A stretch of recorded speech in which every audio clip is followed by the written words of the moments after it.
गांव में एक बहुत ही सुंदर बाग था, लेकिन कोई भी गांव वाला उस सुंदर बाग में जाने से डरा करता था। उनका मानना था कि अक्सर बाग के उस पार वाली गुफा के अंदर से किसी जिन्न की आवाजें आती हैं, जो आते जाते लोगों को आवाजें देता है, जिससे गांव वाले बहुत डरा करते थे। एक दिन गांव के दो युवक खेत पर आपस में बात करते हुए, अरे भाई, कल मैं उस बाग की तरफ गया था, वहाँ फिर से उस जिन की वही डरावनी आवाजें आ रही थी। अरे क्यों भाई, क्या करने गए थे तुम वहाँ? क्या तुम्हें पता नहीं बाग के पास वाली गुफा में जिन रहता है? अगर वो तुम्हें कहीं कुछ कर देता तो आइंदा फिर उस बाग की तरफ मत जाना। तभी वो वहाँ से बात करते हुए खेत से चले जाते हैं। अगले दिन गांव का एक लड़का रांझा, यार इस गुफा में से आवाजें कौन देता होगा? मुझे इसके पीछे जरूर कोई राज नजर आता है। रांझा भैया जो भी हो, लेकिन गलती से भी उस गुफा के अंदर मत जाना। लेकिन इस गुफा का रहस्य तो मैं जान कर रहूंगा। सब गांव वाले डर के साए में आखिर कब तक रहेंगे? उसके बाद शाम हो गई और रांझा और उसका दोस्त अपने अपने घर चले गए। अगले दिन सुबह सारे गांव में सन्नाटा था और रांझा के घर के बाहर उसकी लाश रखी हुई थी। सब रो रहे थे। शाम को बस ये बोल के घर से निकला था कि आज एक रहस्य से पर्दा उठाने जा रहा हूँ। मेरे रांझा की बहादुरी उसे ले डूबी। हाय मेरा बच्चा। हो ना हो, ये उस गुफा वाले जिन ने ही किया है। हाँ। उसी गांव में धन्नू नाम का व्यक्ति रहता था, जो एक व्यापारी था। उसकी दो बेटियां थीं, रीमा और सीमा। उन दोनों को रंग बिरंगे फूलों का बहुत शौक था।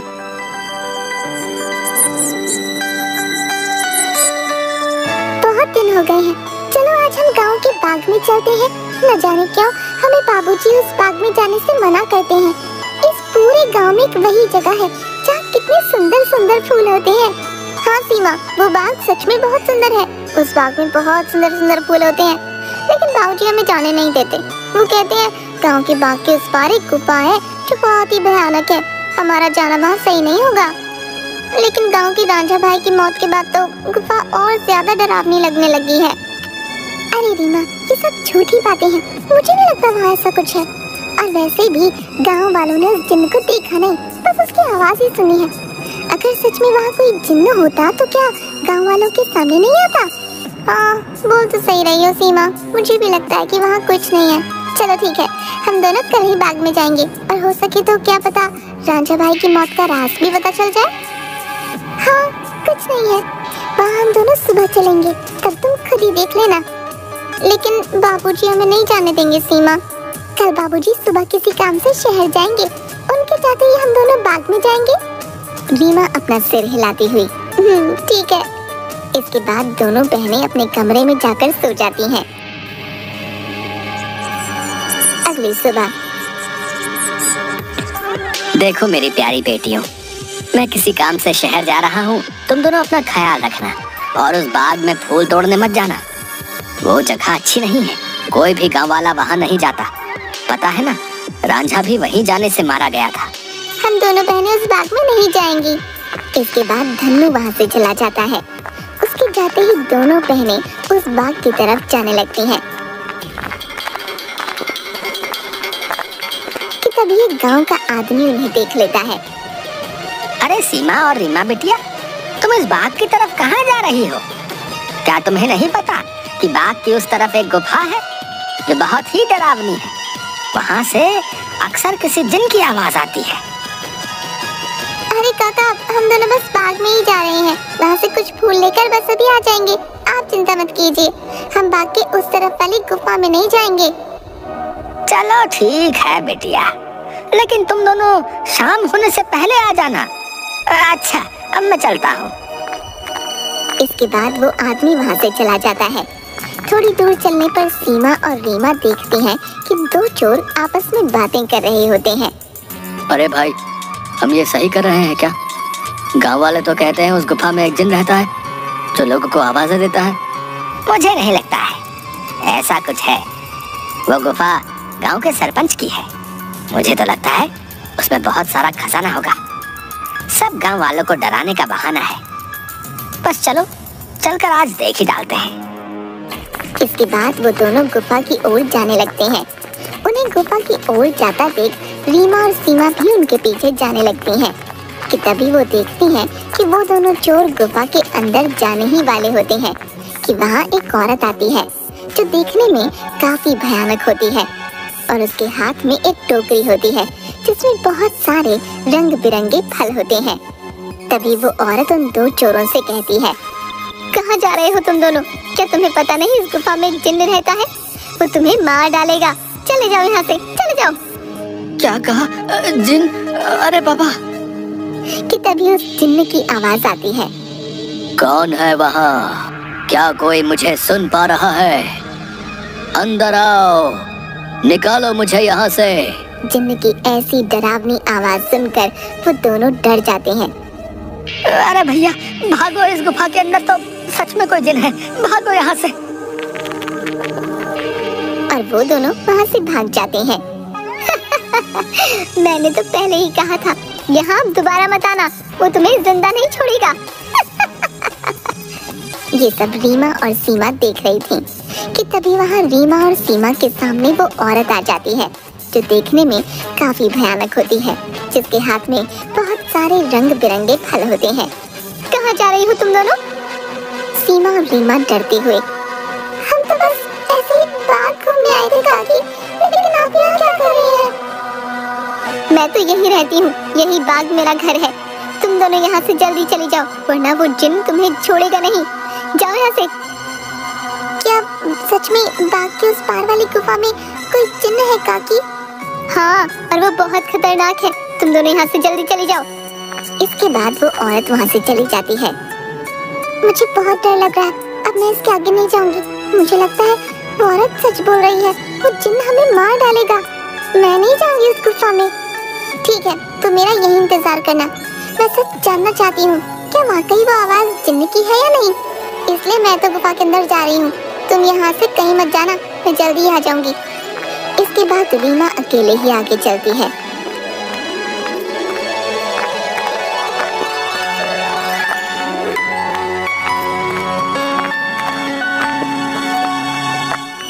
रीमा चलते चलते उस गुफा के पास पहुंच जाती है। तभी एक आवाज उसे सुनाई देती है जो काफी भारी होती है। ऐसा लगता है जैसे किसी रोते हुए इंसान की आवाज हो। वो कोई है यहाँ? मुझे यहाँ से बाहर निकालो। मैं इस गुफा में बरसों से कैद हूँ, निकालो मुझे यहाँ से। रीमा बड़ी हैरानी से वहीं खड़ी हो जाती है। कौन हो तुम और क्यों मुझे आवाज लगा रहे हो? क्या तुम वही जिन्न हो जिसके बारे में गांव वाले बात करते हैं? क्या सच में तुम यहाँ इस गुफा में हो? हाँ, मैं जिन्न हूँ। मैं कई सालों से इसी गुफा में कैद हूँ। मेरी सहायता करो लड़की, मेरी बात मानो। मैं तुम्हें कोई नुकसान नहीं पहुंचाऊंगा। तुम मुझे इस गुफा से आजाद कर सकती हो। इसके बाद मैं यहाँ से हमेशा के लिए चला जाऊंगा। मेरी सहायता करो।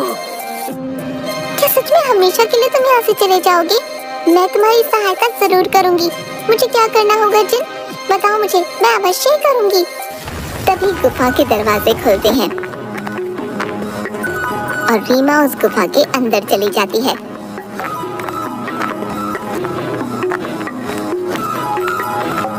जैसे ही वो अंदर जाती है, एक बहुत बड़ी अजीब से जानवर की परछाई उसे नजर आती है जो देखने में बहुत ही डरावनी होती है। आओ लड़की, तुम्हारा जिन की इस गुफा में स्वागत है। मैं कई सालों से गुफा के बाहर आते जाते लोगों को आवाजें लगाता हूँ। सब गांव वाले डर कर भाग जाते हैं। कोई भी गांव वाला इस गुफा में आने की हिम्मत नहीं कर पाता। लेकिन तुम बहुत ही बहादुर लड़की हो जो इस गुफा में अकेली चली आई हो। क्या तुम जिन्न हो? लेकिन तुम मुझे दिखाई क्यों नहीं दे रहे हो? क्या तुम किसी को दिखाई नहीं दे सकते हो? नहीं, मैं जिन नहीं हूँ लड़की, मैं उस जिन की परछाई हूँ। वो जिन तो इस गुफा के कैद खाने में बरसों से कैद है, वो बाहर नहीं आ सकता है। मैं उसकी परछाई हूँ। परछाई? तुम मुझे ये बताओ कि वो जिन इस गुफा में कैद क्यों है? क्या जिन्न के इस गुफा में रिहा होने का कोई मार्ग नहीं है? मार्ग है लड़की, और तुम उस मार्ग तक पहुंच सकती हो, लेकिन इसके लिए तुम्हें इस गुफा के तहखाने में जिन के पास जाना होगा। वही जिन तुम्हें उसकी मुक्ति का राज बताएगा।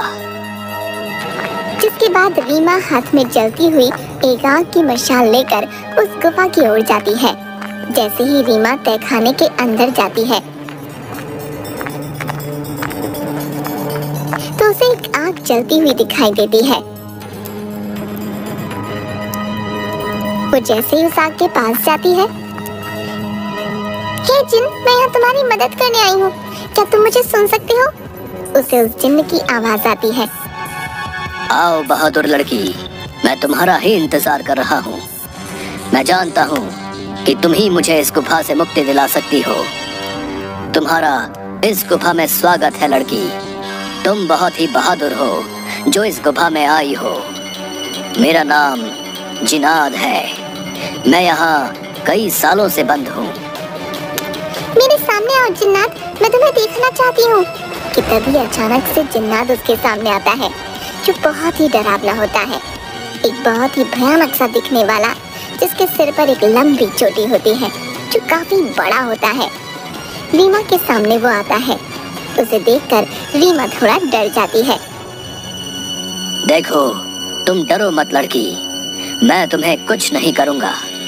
मैं जानता हूँ कि तुम मेरी मदद करने आई हो, लेकिन मेरी मदद करना इतना भी आसान नहीं है।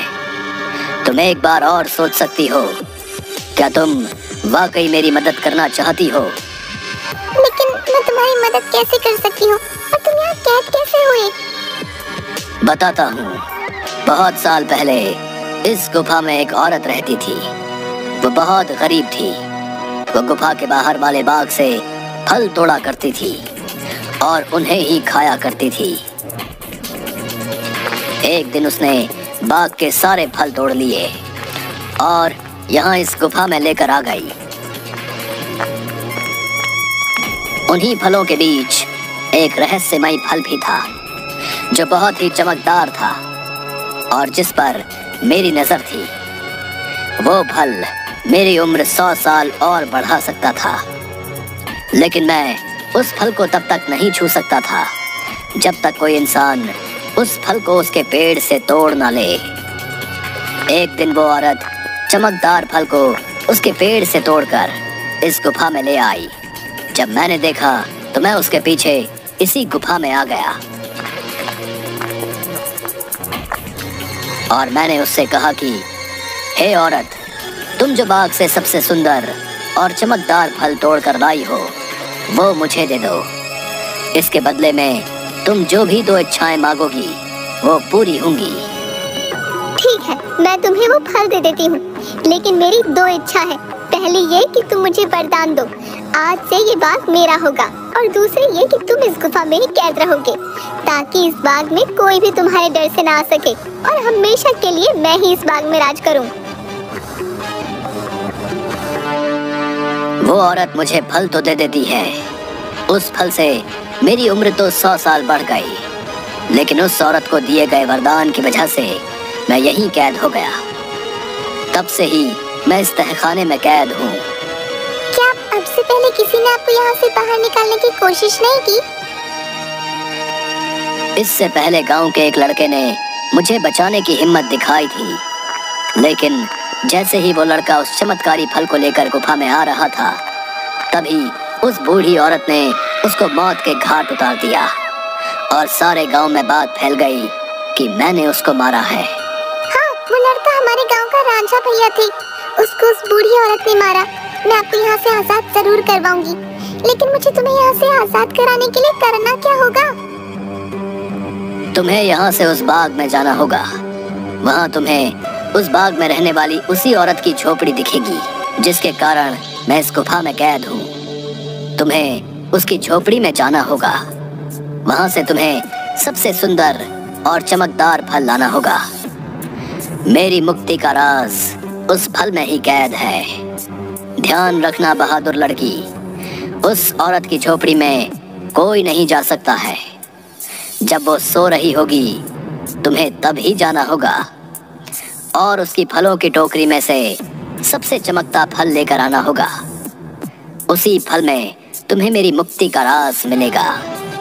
लेकिन तुम्हें यह काम बड़ी होशियारी से करना होगा। अगर उस औरत को पता चल गया तो वो तुम्हें जिंदा नहीं छोड़ेगी। ठीक है जिन, मैं तुम्हारे लिए वो चमकदार फल जरूर लेकर आऊंगी। मैं तुम्हारा इंतजार करूंगा बहादुर लड़की। इसके बाद रीमा वहाँ से बाग में जाती है और उस औरत की झोपड़ी की ओर बढ़ने लगती है। रीमा देखती है कि उस औरत की झोपड़ी में कोई नहीं है। वो इधर उधर देखती है और उस झोपड़ी के अंदर चली जाती है। रीमा अंदर जाकर देखती है कि बहुत सारे फल उस औरत की झोपड़ी में रखे हैं। अरे ये तो कितने सारे फल हैं, लेकिन इन सब में कोई भी फल बहुत ज्यादा नहीं चमक रहा। तभी अचानक रीमा देखती है कि वही औरत अपनी झोपड़ी की तरफ आ रही है। ये देखते ही रीमा दरवाजे के पीछे छुप जाती है।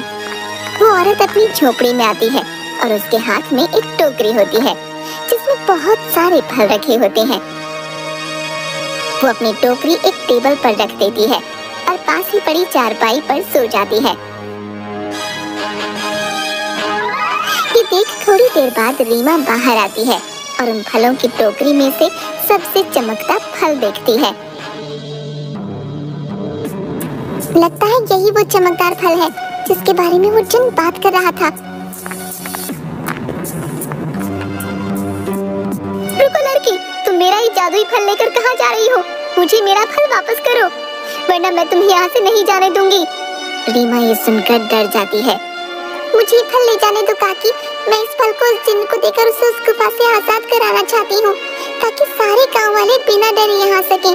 मुझे इस फल को लेकर जाने दो काकी। क्या कहा लड़की?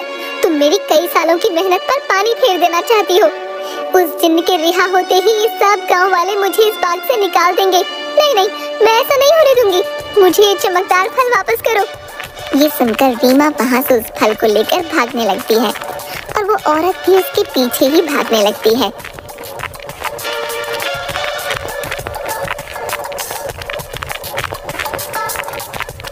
रीमा भागते भागते उस गुफा में पहुंच जाती है। जैसे ही वो गुफा में पहुंचती है, वो जादुई फल उसके हाथ से नीचे गिर जाता है, जिसके गिरते ही तोते में बदल जाता है। रीमा ये देखकर हैरान हो जाती है। तभी वो औरत वहाँ आ जाती है। ये तुमने क्या किया लड़की? इस जादुई फल को नीचे गिरा दिया और अब ये तोता तुम्हें उस जिन्न की आजादी का सबसे आखिरी रास्ता बताएगा। नहीं, मैं ऐसा नहीं होने दूंगी, मैं तुम्हें मार डालूंगी। वो औरत रीमा को जैसे ही अपने हाथों से मारने आगे बढ़ती है, वो औरत अचानक से आग में जलने लगती है, जिसे देख रीमा हैरान हो जाती है। तभी एक आवाज सुनाई देती है जो उस जिन्न की परछाई की होती है। डरो मत बहादुर लड़की, इस लालची औरत को इसके किए की सजा मिल चुकी है। अब तुम्हें अपनी मंजिल का आखिरी पड़ाव पार करना है, जिसमें ये तोता तुम्हारी मदद करेगा।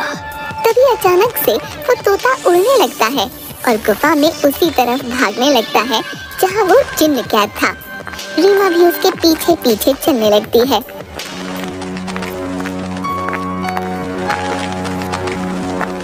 वो तोता एक छोटी सी खिड़की के पास जा बैठता है जो काफी चमक रही थी।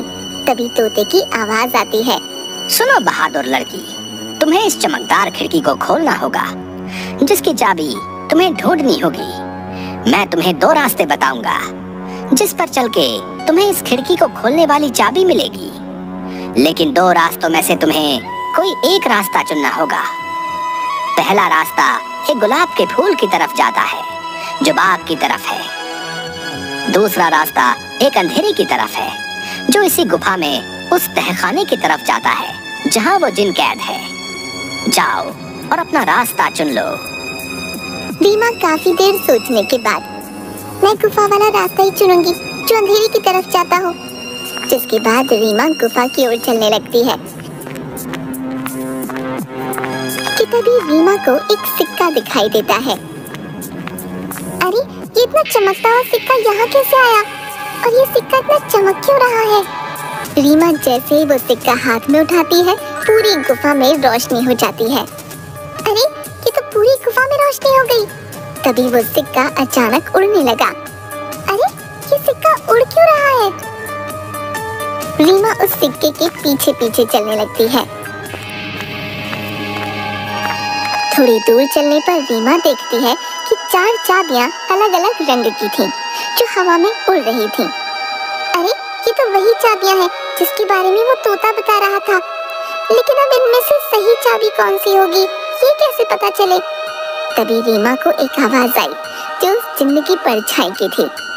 बहादुर लड़की, तुम्हें इनमें से एक चाबी उठानी है। याद रखना, तुम्हें एक सही चाबी उठानी है, लेकिन याद रहे तुम्हें बड़ी होशियारी से ही एक चाबी उठानी होगी। अगर तुमने गलती से गलत चाबी चुन ली तो ये चारों चाबियां गायब हो जाएंगी और तुम कभी भी जिन को आजाद नहीं कर पाओगी। ये सुन रीमा हैरान हो जाती है। क्या? हे भगवान, ये किस दुविधा में डाल दिया है? अब मैं कैसे इन चारों चाबियों में से सही चाबी चुनूं? काफी देर सोचने के बाद रीमा देखती है कि चारों चाबियों में से एक चाबी बहुत बड़ी थी, जो लाल रंग की थी, और जिस चमकदार फल के गिरने से वो तोता बना था वो भी लाल ही रंग का था। रीमा समझ गई कि लाल वाली चाबी चुननी है। उसके लाल चाबी चुनते ही बाकी सारी चाबियां गायब हो गईं। और तभी फिर से जिन्न की परछाई की आवाज आई। शाबाश बहादुर लड़की, तुम्हारी सूझबूझ की वजह से आखिरकार तुमने बिल्कुल सही चाबी चुन ली। अब जाओ उस खिड़की के पास और खोल दो उसे। रीमा उसी खिड़की के पास जाती है।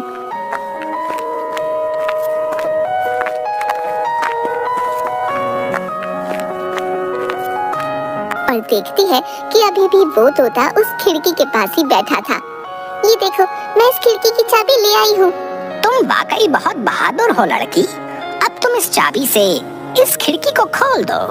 रीमा जैसे ही उस चाबी को खिड़की में लगाती है, खिड़की अचानक से खुल जाती है। रीमा देखती है उस खिड़की के बाहर बहुत रोशनी थी, जिसकी चारों तरफ बहुत सारे चमकदार फल चमक रहे थे और बहुत सारी तितलियां उनके पास मंडरा रही थीं। वो तोता उस खिड़की में उड़ता हुआ चला जाता है और तोता खिड़की के बाहर जाते ही उस जिन्न में बदल जाता है, जो कई सालों से गुफा में बंद था।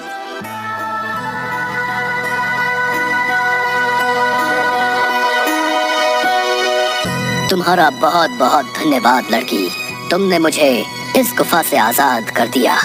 तुम एक निडर और साहसी लड़की हो। तुम जो भी मांगोगी मैं वो तुम्हें दूंगा। बोलो, क्या इच्छा है तुम्हारी? क्या सच में अब तुम आजाद हो गई हो? अब तुम इस गुफा में नहीं हो। अब सब गांव वाले यहाँ आ सकेंगे। मैं और मेरी बहन भी अब बाग में आ सकेंगे कभी भी। हाँ बहादुर लड़की, अब किसी को भी डरने की कोई जरूरत नहीं है। अब मैं इस गुफा से बाहर आ गया हूँ अपनी दुनिया में। अब मैं किसी को आवाज़ें नहीं दूंगा। तुम जब चाहो यहाँ आ सकती हो। तुम्हारी ही वजह से मैं आजाद हो पाया हूँ। तुम मुझसे जो भी मांगोगी मैं तुम्हें वही दूंगा। बोलो, क्या इच्छा है तुम्हारी? जिन, मैं कुछ नहीं मांगना चाहती हूँ, लेकिन अगर तुम सच में मेरी इच्छा पूरी करना चाहते हो तो गुफा के सामने वाले बाग से मुझे बहुत प्यार है। इसमें रंग बिरंगे फूल मुझे बहुत पसंद है। मैं चाहती हूँ कि ये बाग हमेशा ऐसे ही खिलखिलाता रहे, इसके फूल कभी न मुरझाएं। ठीक है बहादुर लड़की, तुम्हारी ये इच्छा जरूर पूरी करूंगा। अब ये बाग हमेशा यूं ही रहेगा, कभी भी मुरझाएगा नहीं। तुम अब जब भी इस बाग के फूलों को देखोगी तो ये हमेशा खिले रहेंगे। अच्छा, अब मैं हमेशा के लिए यहाँ से जा रहा हूँ। इसके बाद वो जिन्न गायब हो जाता है और खिड़की बंद हो जाती है। रीमा जब गुफा से बाहर निकलती है तो सब गांव वाले धन्नू और सीमा बाहर खड़े होते हैं।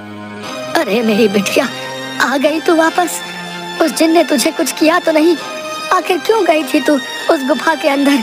अगर वो जिन तुझे मार डालता तो क्या करता मैं? दीदी, तुम ठीक तो हो ना? क्या सच में तुम्हें उस जिन्न ने कुछ नहीं किया? बाबूजी, मैं बिल्कुल ठीक हूँ। अब अंदर कोई जिन्न नहीं है। इस गुफा के अंदर जो जिन्न था अब वो हमेशा के लिए इस गुफा से चला गया है। अब आप सभी को डरने की कोई जरूरत नहीं है। अब कोई भी यहाँ आ सकता है। अरे क्या बोल रही हो रीमा बिटिया? आखिर कहाँ गया वो जिन जो आते जाते लोगों को आवाजें दिया करता था? रीमा गांव वालों को सारी बात बताती है।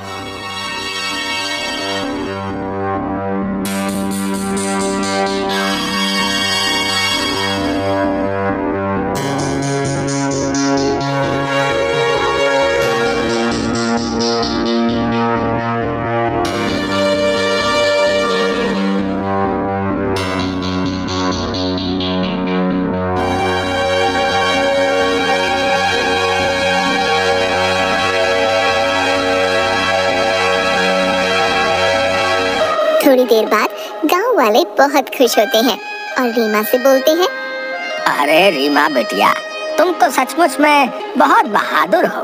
तुम्हारी वजह से ही अब वो जिन इस गुफा से आजाद हो गया है।